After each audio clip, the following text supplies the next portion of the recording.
So Donald Trump arrived at the Republican National Convention, and you can imagine that everybody wanted to see his body language, his attitude, his behavior after the assassination attempt barely 72 hours ago. Crazy times, I know. So there was a lot of anticipation, and in this video I'm going to focus on his body language and especially his facial expressions, which I found particularly interesting as in something changed. And the first clip that we have is he getting ready just before entering.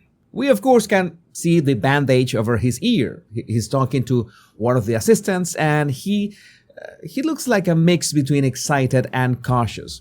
I'm sure that he knows the relevance of this big entrance. I'm sure that he knows that this entrance is going to be way more than just symbolic.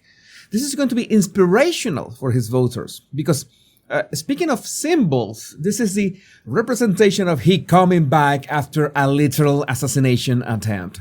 It's like we know there's going to be a lot of anxiety, both in people watching him and in himself as well. That is normal. And even so, his body language is not jumpy or all over the place. His face is of subtle excitement, but his body remains quite calm and collected. I mean, being in public is something that he's done hundreds of times, so this is almost muscle memory. That experience helps. So now we have the actual walking in, and his rhythm and stride are very regular, very measured, and he makes sure to slow down right before going out and letting people see him. That slower pace when he is out there, this, of course, is important because that lets people experience the gravitas of the moment. This is something that you should not rush. I mean, you can see the actual difference in the speed that he was walking before coming out and the speed that he is walking after coming out. The speed that he was before, like this, is his regular gait and stride speed. This is his common walking speed. But once he gets out, he knows that people want to see him, want to see his gestures, want to see his demeanor, even if it's from a distance. So precisely as so many people is going to be looking at him from so far away, that's why he makes sure to slow down. Now, this is the part that this is why I told you that analyzing his facial expression was so important. Because during that walk in the passageway right before going out, he displayed a couple facial expressions in a split second, which are the ones that you see on the screen right now. For comparison, I'm going to include briefly this one, which is Trump's regular facial expression. It is quite neutral. He always uses this kind of facial expression to project gravitas. I mean, this is part of his deliberate body language of power. That's why I tell you that these two quick expressions, with less than half a second between the two, are so important. The first one was a very subtle smile, and I'm sure that he was hearing the cheering of the public outside. That must have pleased him. That is something that absolutely has to fill you with excitement. But then the second expression happens, and it is more than obvious to see that at that instant, he was overwhelmed for that reception, even before coming out. You see his eyebrows, the middle part, the center of his eyebrows going up, as in a bit of sadness and depressing the muscles around his eyes, which is that signal when you're overwhelmed by strong emotion and you know that you have to remain calm. And you can say, okay, Jesus, but that was just a split second. How can you be so sure that he was containing a strong emotion? Well, I'm so sure because this is what he showed just 1 second later.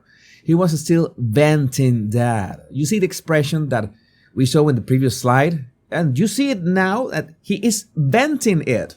He's opening his mouth to be able to breathe better. But this is the confirmation that we need about that strong emotion before going out, or hearing all the people cheering outside. So that's what you see in the second after that. He closes his eyes and regains composure completely and then keeps walking.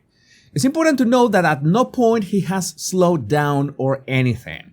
He's ready to come out, and when he opened his eyes, you see that he's still pressing that right side of his face. He's trying to contain that emotion as it's not being completely contained. And right as he's about to come out, he finally has this signature facial expression again. The neutral facial expression, even if you can see in that low quality snapshot that his eyes are extra shiny. Maybe it doesn't mean that he had tears in his eyes, but just for the sake that the eyes were more lubricated, that is a signal of a strong emotion. So making that walk, control his emotions and try to channel them and give that signature "I'm in command" face, well, you see the complete process from beginning to end. And Donald Trump Jr. had a similar trouble trying to contain his emotions. It is obvious that this moment had a great significance for him as well, watching his father coming out in front of all the people that cheer him. It takes a lot to contain this kind of emotions, but even if someone manages to keep their face completely expressionless, the shininess of the eyes always gives it away. So that's something that you should always pay attention to, and this works for all sorts of strong emotions. And then Trump goes up the stairs and makes sure to take his time in the spotlight and thank everyone for coming, saying thank you repeatedly, and still having that expression of a strong emotion. I mean, I'm sure that many of those who are watching this video have watched Trump in many other instances, even in person, but I've been analyzing him since 2019, and I 100% noticed that something was different in this first appearance. It was way more emotional, and I remember that we are not only talking about what he felt inside, we must be talking about what was going on outside at that moment, the electricity of the circumstances. And it was so much so that CNN's Chris Wallace admitted that Trump's entrance to the RNC was, and I quote, the most electric moment that he had ever witnessed while covering political conventions dating back to 1964. And of course, that is saying something, especially coming from CNN. And all the handshakes that we can see were really firm. He felt really welcome at that moment, and I think he didn't expect the energy that was going around him. One thing that has to be said about Trump's handshakes happening exactly at that moment is when he was giving his hand to his freshly chosen Vice President J.D. Vance, is that Trump usually offers his hand in a counterintuitively not powerful, very welcoming palm up. You know that the power handshake is when you give your hand with your palm down. A neutral handshake is like the one he gave to Tucker Carlson, for example. It was straight ahead. For Vance, he was giving the hand and lowering his gaze. It's something that Trump does all the time when he wants to project goodwill. And this is important. Some of you notice that he made a pause before giving his hand to Vance. He turned to the people, he clapped a bit, and then made this gesture lowering his gaze, giving his hand palm up and tapping Vance on the back. That is significant and important.